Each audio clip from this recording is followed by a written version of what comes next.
أعوذ بالله من الشيطان الرجيم.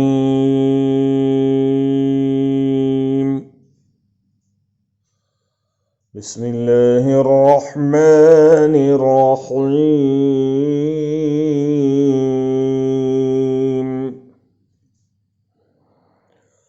فخلف من بعدهم خلف ورثوا الكتاب يأخذون عرض هذا الأدنى ويقولون سيغفر لنا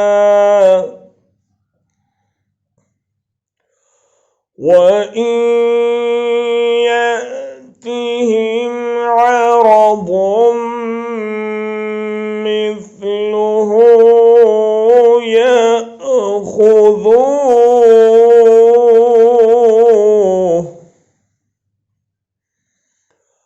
ألم يؤخذ عليهم ميثاق الكتاب ألا يقولوا على الله إلا الحق ودرسوا ما فيه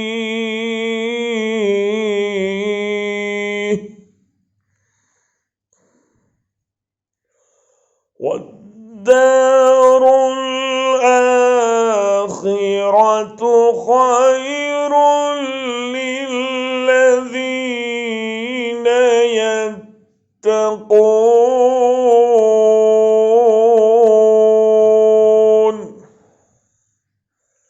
أفلا تعقلون۔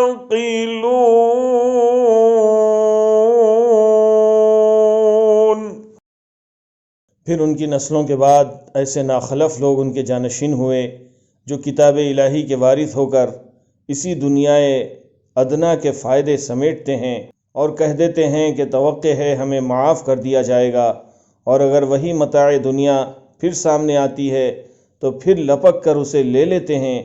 کیا ان سے کتاب کا عہد نہیں لیا جا چکا ہے کہ اللہ کے نام پر وہی بات کہیں جو حق ہو، اور یہ خود پڑھ چکے ہیں جو کتاب میں لکھا ہے۔ آخرت کی قیام گاہ تو خدا ترس لوگوں کے لیے ہی بہتر ہے، کیا تم اتنی سی بات نہیں سمجھتے؟ And there followed them successors who inherited the scripture while taking the commodities of this lower life and saying it will be forgiven for us, and if an offer like it comes to them they will again take it. Was not the covenant of the scripture taken from them that they would not say about Allah except truth, and they studied what was in it, and the home of the hereafter is better for those who fear Allah. So will you not use reason?